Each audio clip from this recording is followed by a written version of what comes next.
আমরা দু ভাই আমার সংসার থেকে আমার ভাইকে আলাদা করে দিতে চাই। ভালো কথা। তোদের ক বিঘে জায়গা জমি? 2 বিঘে। 2 বিঘে। 1 বিঘে তুই নিবি, 1 বিঘেও দিয়ে দিবি। পরে থাকলোই বাড়িটা, মাঝখান থেকে পার্টিশন দিবি। একদিকে তুই তোর বউ থাকবি, একদিকে ও থাকবি। ও আনবি ও খাবে, তোর আনবি তোরা খাবি। ঠিক আছে।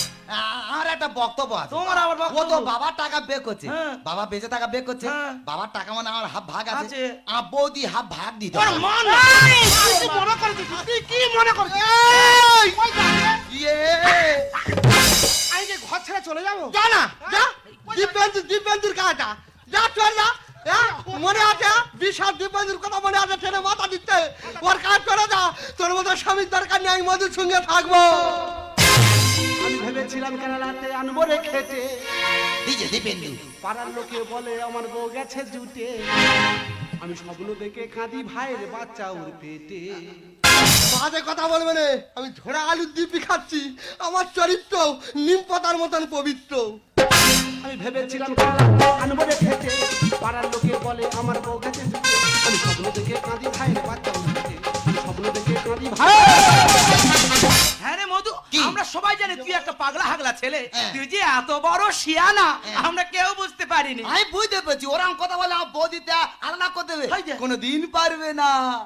বলে পেটে করলো মানুষ কেমন রে তুই ভাই? আর বাবার টাকার বউ যখন আমারও ভাগ চাই, ওর মন কি বলছিস? তুই বাবার টাকা হয় ভাগ দে, না তা বৌদি হাফ ভাগ দে।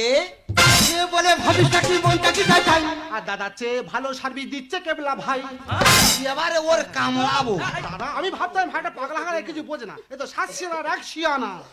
বলে পেটে করলো মানুষ কেমন রে তুই ভাই? আর বাবার টাকার বউ যখন আমারও ভাগ চাই, মেয়ে বলে ভাবিসটা কি মনটা কি চাই চাই।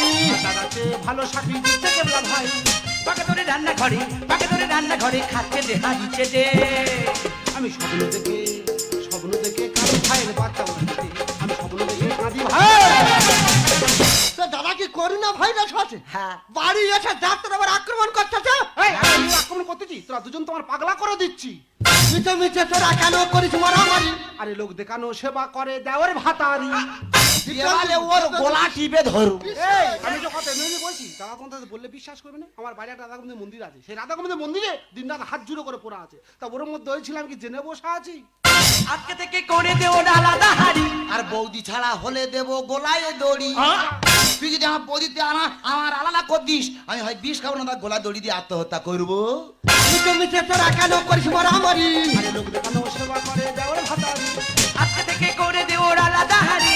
আর বৌদি ছাড়া হলে দেব গোলায় দড়ি। ধ্যানেশ বলে যাচ্ছি ভুলে দোষটা আমার নেই মোটে। আমি স্বপ্ন দেখে কাঁদি ভাইয়ের বাচ্চা ওর পেটে। আমি স্বপ্ন দেখে কাঁদি ভাই।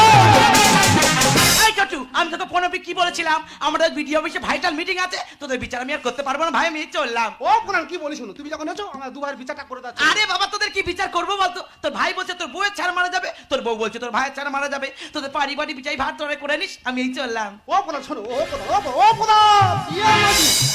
আমাদের নাই বিচার করবে, গ্রামের মানুষকে বিচার করে মারান, আর আমাদের বিচার করবে। হ্যাঁ। এই তোর দাদার সঙ্গে কথা বলবি নি? না, ওর সঙ্গে কথা বলবো নি। না। চাই আর তুই যেরান ছিল সেরান থাকবো। আচ্ছা হ্যাঁ, আমি তোমাকে মারলাম। আমি তোমাদের জন্য কি বাইরে পড়ে আছি, তোমাদের মুখে দুমুটো অন্ন তুলে দেওয়ার জন্য। আর তুমি সেই সরলতার সুযোগ নিয়ে তুমি আমার ভাইয়ের সঙ্গে এত বড় খারাপ কাজটা করতে পারলে। ঠিক আছে, তুমি যখন মন দিয়ে আমার ভাইকে বেছে নিয়েছো, তাহলে আমার ভাইকে নিয়ে থাকো। আর আমি সংসার থেকে চিরজীবনের জন্য বিদায় নিলাম। আর তুই যা, ও যেখান থেকে খালি বৌদি মাহাতে যে কেন দুটো ভালোবাসার কথা বলা যায় না। এ বৌদি রে, ও যেটা পারে যায় যাকে। আমি আর তুই যেমন ছিলাম তেমন থাকবো, তুই আমার সঙ্গে চলে আয়, চলে আয়।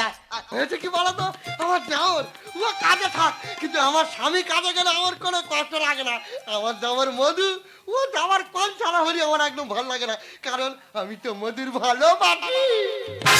কিন্তু আমার মধুটা কোথায় গেল রে?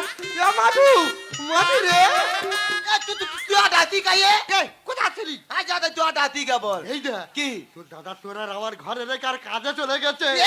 কি ওটা আজ তোর কথা কি ওটা আমিও তোর গায়ে থাকবো।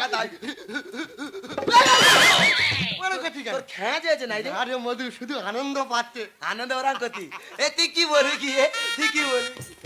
আরে বল, বলতেছি ঘর তো খালি, হ্যাঁ, এটা খাবো। কি কিস ইস, ইস করি কেন? তোর মুখে কি গন্ধ? এটা তোর কোন কালার পছন্দ? আমার হলুদ কালা পছন্দ।